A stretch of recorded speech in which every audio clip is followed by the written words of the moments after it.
attendez, je la remets vite. Remettez-la parce que j'ai envie de souffler dessus. Oh, Joyeux dites-moi, mais quelle Bernadette êtes-vous habillée dans cet accoutrement? Écoutez, ma chère Bernadette, cela va pas trop vous surprendre, mais figurez-vous, je montre un peu quand même mon visage là-dessous, que je suis Bernadette décalée. Ça vous va tout à fait. Mais oui. J'adore mes Oui. chaussures. Je me suis toujours un petit peu sentie comme l'hippopotame de Fantasia, donc c'est un peu un rêve qui se réalise, toujours un petit peu en connais bien. décalage dans les ballets. Et voilà, et aujourd'hui je suis décalée dans mes lectures. Et quelle lecture me diriez-vous? Mais qu'est-ce? C'est un roman qui s'intitule Évidemment Martha. Évidemment Martha. Roman de Meg Mason. Et c'est un roman en fait qui parle de maladies psychiatriques et de la façon dont on va réussir à vivre avec une maladie psychiatrique non diagnostiquée, de l'effet qu'a le diagnostic sur notre entourage, sur nous, etc. Alors, comme ça, on penserait à un sujet très sérieux, mais c'est un roman qui est très drôle. On suit donc l'histoire de Martha, qui nous raconte en fait sa façon de voir le monde. À 17 ans, elle a eu un épisode de dépression, et depuis, elle ne fonctionne pas tout à fait dans la norme. Elle est en décalage. Elle est en décalage, exactement. Et elle nous fait part de ses observations sur le monde avec beaucoup d'humour, mais tout en parlant aussi de ses épreuves, de ses difficultés, de ses peurs. Et c'est beau, c'est drôle, c'est émouvant. Et surtout, je trouve que ça montre une image de la maladie psychiatrique qui est très juste, qui n'est pas romancée ou même romantisée, comme on peut le voir parfois dans certains romans, comme si c'était assez, si je puis me permettre, Bernadette, sexy d'avoir une maladie psychiatrique, et que c'est pour ça que la personne était aimée ou attirante. Oui. Ce n'est pas le cas, ce n'est jamais le cas. La personne est elle-même. Et ici, on voit vraiment ça. On voit ce combat-là et en même temps, une vie tout à fait quotidienne, avec l'entourage familial un peu loufoque, si je puis me permettre. Décalez-nous un extrait. Voilà, je vais vous décaler un petit extrait, mais j'ai beaucoup aimé. Donc, c'est un extrait qui parle de ce moment où Martha plonge dans la maladie. Au réveil, le jour de l'épreuve du bac de français, je ne sentais plus mes mains ni mes bras. J'étais allongée sur le dos et des larmes s'échappaient déjà du coin de mes yeux, me coulant le long des tempes jusque dans les cheveux. Je me suis levée, je suis allée dans la salle de bain et dans le miroir, j'ai vu que j'avais un cercle violet foncé comme un bleu autour de la bouche. Je tremblais comme une feuille. Pendant l'examen, je n'ai pas réussi à lire le sujet et j'ai fixé la première page sans rien écrire jusqu'à la fin. De retour à la maison, je me suis précipitée dans ma chambre et je me suis blottie sous mon bureau, tel un petit animal qui sait instinctivement qu'il va mourir. J'y suis restée pendant des jours, ne descendant que pour chercher à manger et aller au WC, puis seulement pour aller au WC. Je n'arrivais pas à dormir la nuit ni à rester éveillée la journée. Des choses invisibles grouillaient sur ma peau. Le bruit s'est mis à me terrifier. Ingrid venait constamment me voir pour me supplier d'arrêter d'être bizarre. Je lui répondais « s'il te plaît, va-t'en ». Alors je l'entendais crier dans le couloir. « Maman, Martha est encore sous son bureau ». Au début, ma mère était compatissante, elle m'apportait des verres d'eau, essayait de diverses manières de m'inciter à descendre. Puis, ça a commencé à l'énerver. Et quand Ingrid l'appelait, elle répondait « Martha sortira quand elle voudra ». Elle n'est plus venue dans ma chambre, sauf une fois avec l'aspirateur. Elle a fait mine de ne pas me remarquer, mais a mis un point d'honneur à aspirer autour de mes pieds. C'est mon seul souvenir où ma mère est associée au ménage sous quelque forme que ce soit.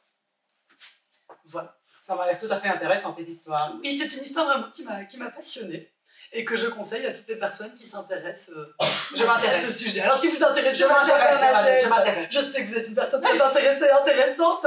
J'aime votre curiosité et je suis curieuse aussi. J'aimerais savoir quelle Bernadette êtes-vous dans cet accoutrement ravissant? Eh bien, dans cet accoutrement ravissant, je suis Bernadette, à l'aventure. À l'aventure. Et avec une femme finalement décalée aussi. Elle aurait pu s'appeler Martha, cette dame. Oh. Ben oui.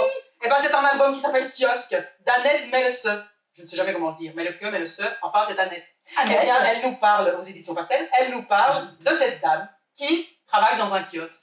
Toute sa vie est dans ce kiosque. Le matin, elle est dans son kiosque. Le midi, elle est dans ce kiosque. Et le soir, elle est dans ce kiosque. Elle est toujours dans ce kiosque. Et la nuit, dans ce kiosque. Et oui, toujours coincée. Toujours dans ce kiosque. Alors bon, qu'est-ce qui se passe? Elle mange, elle travaille, elle voit des gens. Et je vais vous lire un petit extrait. Ah bah oui, on voit un petit extrait, ma chère Bernadette, évidemment.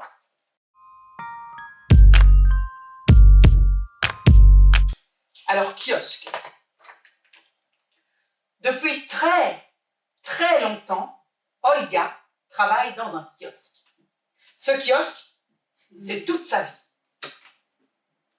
Jour après jour, elle salue avec chaleur ses clients réguliers. Elle connaît leurs désirs par cœur. Il y a un homme avec un chien bizarre qui court après sa queue. Il achète le journal tous les matins. Il y a aussi une femme qui n'a pas de chance en amour. Alors elle cherche des conseils dans les revues féminines. Et puis, il y a un enfant qui pleure mais tout le temps. Il s'arrête que si on lui donne une sucette. Olga le sait. Et il sait qu'elle sait. Et aussi une dame avec un chignon retenu dans un filet. Elle s'intéresse à la pêche, au chat et à la politique. Il y a aussi un monsieur qui ne retire jamais ses lunettes de soleil. Lui, il lit son horoscope et il joue au loto. Et un jeune qui passe en courant tous les matins à 10h35 précise. Il prend toujours un demi-litre d'eau plate. Sans oublier les touristes qui ne trouvent jamais le chemin du musée d'art contemporain. Ni les gens qui veulent simplement parler de la pluie et du beau temps. Le soir, après le travail, Olga, elle boira du noir. Car en vérité, elle ne pourra plus jamais quitter son kiosque. Alors elle se console en lisant des revues de voyage. Elle se laisse aller à rêver devant des photos de mer lointaines au coucher de soleil fabuleux.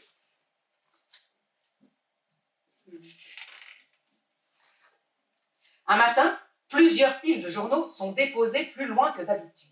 Alors pendant qu'Olga s'efforce de les tirer dans son kiosque, elle tire. Il y a 2 enfants qui lui volent des friandises. Et là-bas!